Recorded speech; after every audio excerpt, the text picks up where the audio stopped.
আমার বাবার কষ্টের জীবন আমি তাকায় তাকায় দেখেছি। বাবায় কোমরে মাজায় গামছা লাগায় মানুষের বাড়ি কাজ করে খানা নিয়ে আসত। এমনও ঈদের দিন গেছে একটা নতুন জামা আমার বাবায় দিতে পারে না।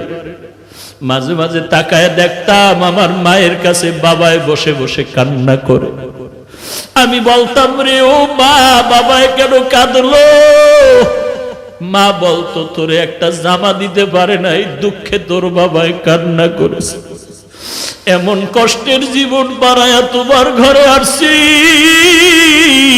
জানির কারি সাহেব আজকে আল্লাহর কাছে দোয়া করে গেলেন, কিন্তু দেখে যেতে পারলেন না যে হাফিজুর রহমান কেমন হয়ে গেল। আমার হাত আর তার হাত এক জায়গায় নিয়ে এইভাবে উঠায়া উজানি বৈশা ঘরে বৈশা দোয়া করতেন, আল্লাহ আমার হাতের সাথে ওর হাতটাও তুমি কবুল করে নেও। আমি চাইও ভালো একজন আলেম হবে আর একটা বড় মাদ্রাসা করবে। আজকে ঢাকার শহরে রমজানের শেষের দিকে মাদ্রাসা ঢালাই দিলাম 7,500 স্কয়ার ফিট ছাদ। মাদ্রাসা চলতেছে, কিন্তু কারি সাহেব দেখে যেতে পারলেন না সেই দোয়ার মাদ্রাসা। আমার বাবা মা জীবনে ভালো এলেম অর্জন করতে পারেনি, মাদ্রাসায় পড়তে পারেনি। কষ্ট করে করে, কত কষ্ট করে করে লেখাপড়া শিখাইলে, মাদ্রাসায় পড়াইলেন। আমার চাচা দাদা বলেছিলেন, আর পড়ান লাগবে না, ছেড়ে দাও। আমার বাবায় যদি ঠান্ডা হয়ে যাইতেন, খোদার কসম এই পথে আর আসার কোনো সৌভাগ্য হতো না। উজানির জমিনে ঘুমন্ত কারি ইব্রাহিম রহমাতুল্লাহ আলাইহির 11 সন্তানের ছোট সন্তান কারি মঞ্জুর আহমদ রহমাতুল্লাহ আলাইহি আমার আব্বাকে এত ভালোবাসতেন। আমাদের বাড়িতে শত শতবার গিয়েছেন সেই কুয়াকাটা। একদিন কয়, সন্তানটারে আমার হাতে দাও। ঢাকা আসার পরে আমাকে নিয়ে আসলেন কচুয়া মাদ্রাসার ভেতরে। আর ওই উজানির কারি ইব্রাহিম রহমাতুল্লাহ আলাইহির কবরের কিনারায় গিয়া 11তম সন্তান গিয়া আমার আব্বার হাতটা ধরে নিয়ে বলতেন, আব্বা জান, কুয়াকাটার একজন গরিব মানুষ আপনার দরজায় দাঁড়ানো আছে। এই গরিব মানুষটা বড় মুখলেস মানুষ, বড় তাকওয়াওয়ালা মানুষ, আপনার মোহাব্বতের বান্দা। বাচ্চার মতো যেমন বাবার কাছে আবদার করে এমন আবদার করে, আব্বা জান, বাবা জান, এই গরিব মানুষটার সে কবর জিয়ারত করে, আল্লাহর কাছে একটু দোয়া করবেন, আল্লাহর কাছে বলবেন। আব্বা জান এখনো বলেন আর মাঝে মাঝে কান্না করেন।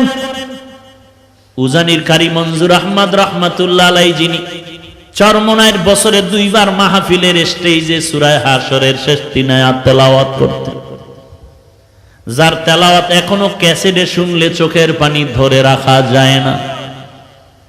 এরে নবীর উম্মতের দল, গাছ একদিনে বড় হয় না, আস্তে আস্তে বড় হয়। মানুষ একদিনে ভালো হতে পারে না। জানির কারি সাহেব কারি মঞ্জুর আহমদ 11 জন সন্তানের সর্বশেষ সন্তান। আমার মনে আছে বারবার আমাকে নিয়ে দোয়া করতেন, আল্লাহ ওই কুয়াকাটার সন্তানের নিয়ে আসলাম, তুমি তার একজন ভালো আলেম বানায় দাও আল্লাহ। আজকে আল্লাহর কাছে দোয়া করে গেলেন, কিন্তু দেখে যেতে পারলেন না যে হাফিজুর রহমান কেমন হয়ে গেল। আমার হাত আর তার হাত এক জায়গায় নিয়ে এইভাবে উঠায়া উজানি বৈশা ঘরে বৈশা দোয়া করতেন, আল্লাহ আমার হাতের সাথে ওর হাতটাও তুমি কবুল করে নেও। আমি চাইও ভালো একজন আলেম হবে আর একটা বড় মাদ্রাসা করবে। আজকে ঢাকার শহরে রমজানের শেষের দিকে মাদ্রাসা ঢালাই দিলাম 7,500 স্কয়ার ফিট ছাদ। মাদ্রাসা চলতেছে, কিন্তু কারি সাহেব দেখে যেতে পারলেন না সেই দোয়ার মাদ্রাসা। জায়গা নাই, 2-3 বছর ধরে বাইতুল্লাহর গিলাফ ধরে ধরে কানলাম, আল্লাহ একটা জায়গার ব্যবস্থা করে দাও। 3টা বিল্ডিং ভাড়া চলতেছে। অল্প অল্প টাকা দিয়া 11 কাঠা জায়গা বানা করলাম, 2-3 বছর লাগায় টাকা শেষ করতে পারি না। যাদের থেকে বায়না করলাম, বললাম ভাই, যেই টাকা দেওয়া হয়েছে এই পরিমাণ জায়গা দিয়ে দেন, আমরা টিনের ঘর করে ওখানে যাই, ভাড়া টাকা দেওয়ার সুযোগ নেই। পরামর্শে যখন সিদ্ধান্ত হলো আমাদেরকে দলিল দিবে, আমরা বাউন্ডারি ওয়াল করতে শুরু করলাম। 6 কাঠা জায়গা পাইলাম আর 6.5-7 কাঠা জায়গা পাইলাম না একই প্লটে। যখন বাউন্ডারি করতেছি জানি না আল্লাহর কুদরত, আল্লাহর কুদরত। একটা যুবক ছেলে আইসা আসরের নামাজের সময় নামাজ পড়ে আমি মাদ্রাসার বাউন্ডারির পাশে বসে আছি। মোলাকাত করলো, আমার এক বন্ধু নিয়ে আসলো, বলে হুজুর এই যুবক আপনার পাগল। বলে হুজুর আমি 16টা বছর ঢাকার বারান্দায় বারান্দায় কাজ করছি আর ঘুমাইছি, কত কষ্ট করেছি। আল্লাহ তাআলা এই দিনের পথে আনছে, আমি আপনাকে দেখার বড় পাগল। 2000 সাল থেকে আল্লাহ আমাকে হেদায়েতের পথে আনছে বয়ানের মাধ্যমে। আমি 40 লাখ টাকা দিয়ে একটা মসজিদ বানাইছি, আপনি জুমা পড়া একটু আমার উদ্বোধন করে দিবেন।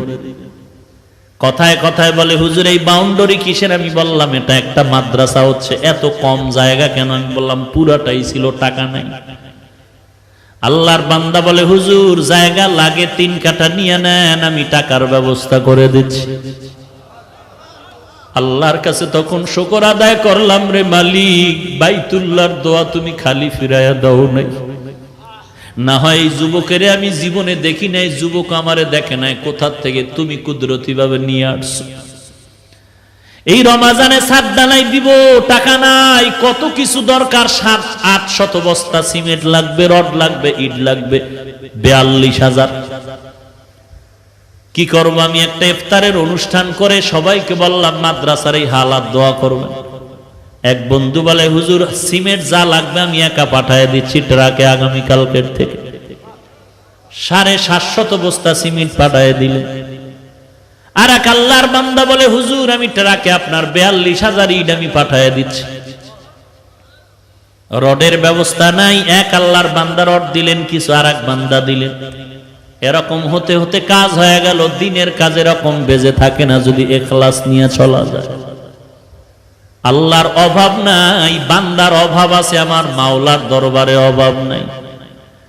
বান্দার কাছে যতবার বলো স্যার কিছু দেন কিছু দেন, তুমি আমার আল্লাহর কাছে যদি একবার চাইতে এত চাওয়া লাগতো না, পেয়ে যাইতা। এরে পর্দার আড়ালের মা, তুমিও মা, খাজা মঈনুদ্দিন চিশতি আজমিরির মাও মা, ও কচুয়া এলাকার মা তুমিও মা, বড় পীর আব্দুল কাদের জিলানীর মাও মা, কারি ইব্রাহিম রহমাতুল্লাহ আলাইহির মাও মা। মনটা কি চায় না তুমি একজন কোরআনওয়ালার মা বাবা হয় কবরে যাও? দুনিয়াটা কিছুই না রে মা। আজকে তোমারে মার্কেটে না নেলে স্বামীর সাথে ঝগড়া করো, মন মতো চাহিদা পূরণ না করলে ঝগড়া করো। এক বক্তা সাহেব বয়ানে বলে মহিলারা এত বেপরদায় চলে কেন? মসজিদে ঢুকতে না দেওয়ার কারণে। এখন তো ইসলামের ব্যানারওয়ালা ধান্দাবাজের অভাব নাই তো। আহা, বলে মহিলাদেরকে মসজিদে ঢুকাও, পুরুষের পাশাপাশি মহিলাদের নামাজের ব্যবস্থা করে দাও। বক্তা সাহেব বলে মহিলাদেরকে মসজিদে ঢুকার সুযোগ না দেওয়ার কারণে মহিলারা বেপরদায় চলে। আমি জবাব দিয়া বললাম আমাদের গোষ্ঠী শুদ্ধ বহু হাজার লাখ ওলামায়ে কেরাম যারা হকের পথে আছে, এদের স্ত্রীরা তো কোনোদিন মসজিদে যায় না, বরং অনেক হাজী সাহেবদের স্ত্রীরা হজে গিয়া বেপরদায় বাইতুল্লাহে দৌড়ায়।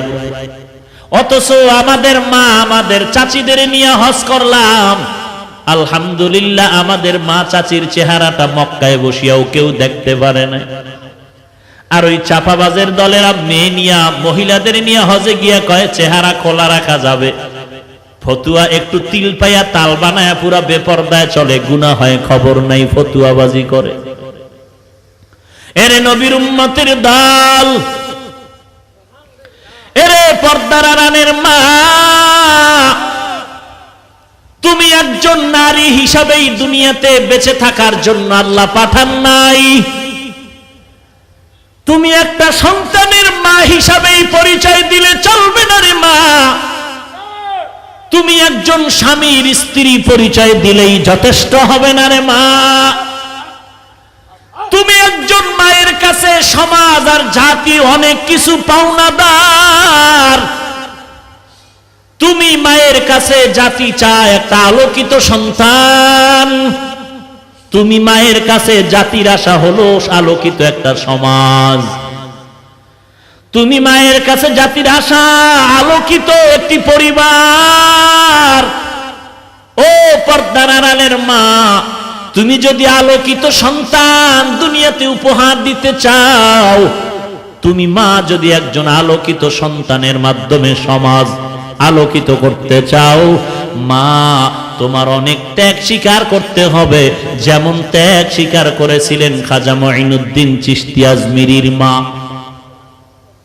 কেমন ত্যাগ স্বীকার করেছিলেন খাজা মঈনুদ্দিনের মা,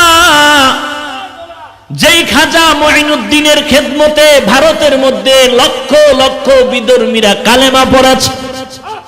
খাজা মঈনুদ্দিনকে মা ডেকে বলে, রে সন্তান, তুই মঈনুদ্দিন এত দামি হওয়ার পেছনে আমি মায়ের ত্যাগ কত তুই জানো? আমি মা তোকে যতদিন গর্ভধারণ করেছি, আমি মা এক রাত্র ঘুমাই নাই, সারা রাত্র সেজদায় পড়ে কান্না করেছি। তুই দুনিয়াতে আসার পর আমি মা তোকে এক ফোঁটা দুধ আমি তোর মুখে দেই নাই ওযু ব্যতীত। এক ফোঁটা দুধ আমি তোর মুখে বিনা ওযুতে দেই নাই। এরে আম্মা জান, বলো তোমার গর্ভের সন্তান নিয়া আল্লাহর কাছে কতবার কান্না করেছো, দোয়া করেছো, আল্লাহ আমার গর্ভের সন্তান তুমি আদর্শবানওয়ালা সন্তান হিসেবে কবুল করে নাও, সমাজের আলোকিত সন্তান দান করে দাও। ও আল্লাহ, তুমি আমার সন্তানটারে খাজা মঈনুদ্দিনের মতো বানায় দাও, তুমি আমার সন্তানটারে ইমাম গজালির মতো বানায় দাও। ও মা, একটু জবাব দাও নিজের বিবেকের কাছে। তোমার সন্তানটা দুনিয়াতে আসার পর তুমি বাচ্চাটারে দুগ্ধ পান করাইছো, বলো মা তুমি ওযু সহকারে দরকার নাই, তুমি একটু মোহাব্বতের নজরে বাচ্চাটাকে পর্দার আড়ালে দুধ পান করিয়েছো কিনা? না রে মা, দেখা গেল বাচ্চাটারে তুমি কোলের মধ্যে নিয়ে দুগ্ধ দিয়েছো আর ওদিকে টেলিভিশনের নাচ গান দেখতেছিলে। এরে আম্মা জান, আজকে যত সন্তান দেখো জমিনের মধ্যে সুনাম অর্জন করে চলছে, প্রত্যেকটা সন্তানের পেছনে খবর নেও তার মা বাবা ভালো হওয়ার কারণে এই সম্মান। মা বাবার ত্যাগের বিনিময়ে ভালো সন্তান। তুমিও মা আজকে তোমার বেপরদায় না নিলে, মার্কেটে ঘুরতে না গেলে তোমার মন বেজার, ঈদের খুশি আনন্দ নাই। অথচ বলো এই দেশের হক্কানি আলেম ওলামাদেরকে তাকায় দেখো, কচুয়াওয়ালাদেরকে তো বুঝানোর জন্য বাহিরে কোথাও যাওয়া লাগবে না। উজানির সোহবত প্রাপ্ত পরিবারগুলোর দিকে তাকাও, এদের নারীরা কোনোদিন বেপর্দায় চলে না, মার্কেটে যায় না, মসজিদেও যায় না। তাহলে এরা মার্কেটে যায় না কেন? মসজিদে না যাওয়ার কারণে এরা পর্দা করে এমন কিছু নাকি? আসলে বেপর্দায় নারীরা চলার কারণ মসজিদ না, কারণ হলো আল্লাহর ভয় নাই।